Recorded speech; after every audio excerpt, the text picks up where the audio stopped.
Hello all. ఇప్పటి వరకు చాలా కేక్స్ చేశాను, కానీ ఇప్పుడు వచ్చినంత బాగా రాలేదు. అందుకే ఈ వీడియో షేర్ చేస్తున్నాను. ఎప్పుడు కేక్ చేసినా ఇంట్లో వాడుకునే గిన్నెల్లోనే చేశాను, కానీ కేక్ టిన్లో చేయడం మాత్రం అదొక స్పెషల్ ఫీలింగ్. ఫస్ట్ కేక్ టిన్లో బటర్ పేపర్ వేసి రెడీగా పెట్టుకుందాం. బటర్ పేపర్ని రౌండ్గా కట్ చేసుకోవాల్సిన అవసరం అయితే ఏం లేదు. ఇలా 4 ఫోల్డ్స్ చేసి రౌండ్గా మార్క్ చేసి ఎక్స్ట్రాస్ ఏమైనా ఉంటే వీడియోలో చూపిస్తున్నట్టుగా కట్ చేసి కట్ మార్క్స్ పెడితే చాలు. దీనికి ఆయిల్ రుద్ది పక్కన పెట్టాలి. ఇప్పుడు కేక్ మిక్స్ చూద్దాం. 1 కప్ మైదా లేదా గోధుమ పిండి తీసుకోవాలి. టేస్టీగా తినాలి అనుకున్న వాళ్ళు మైదా యూస్ చేయండి. హెల్దీగా తినాలి అనుకున్న వాళ్ళు గోధుమ పిండితో చేయండి. నేనైతే గోధుమ పిండి యూస్ చేశాను. టేస్ట్ కూడా చాలా బాగా వచ్చింది.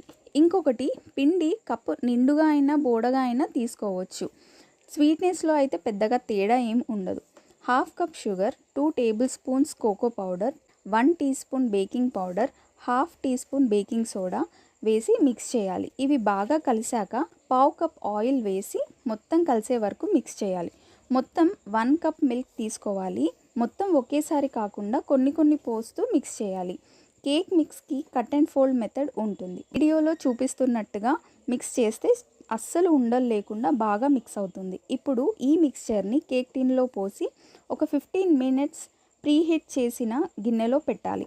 బేకింగ్కి కంప్లీట్గా క్లోజ్డ్ లిడ్ ఉండాలి కాబట్టి హోల్ని కూడా పిండితో కవర్ చేశాను. కేక్తో పాటు ఇంకో రెసిపీ షేర్ చేస్తున్నాను, అదే గనాచి.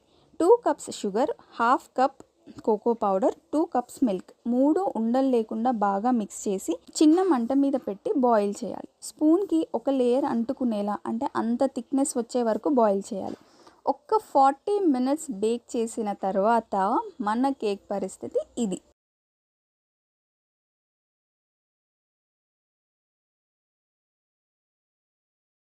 అండ్ మనం ప్రిపేర్ చేసిన గనాచీతో డెకరేట్ చేద్దాం. షుగర్ సిరప్ బదులు ఇదైతే బాగుంటుందని ఇది యూస్ చేస్తున్నాను, అంతే. ఇంట్లో ఉన్న వాటితో ఇలా డెకరేట్ చేశాము. ఈ ఫ్లఫీనెస్ చూసిన తర్వాత చాలా బాగా అనిపించింది. మీరు కూడా తప్పక ట్రై చేయండి. కేక్ టిన్ ఓవెన్ లేకపోయినా హైజీనిక్గా ఇంట్లో చేసుకోవచ్చు. ఈ వీడియో మీకు నచ్చినట్లయితే, ఇంకా నచ్చకపోవడం ఏముంటుంది, ఛానల్ని సబ్స్క్రైబ్ చేయండి మరి. Thank you so much.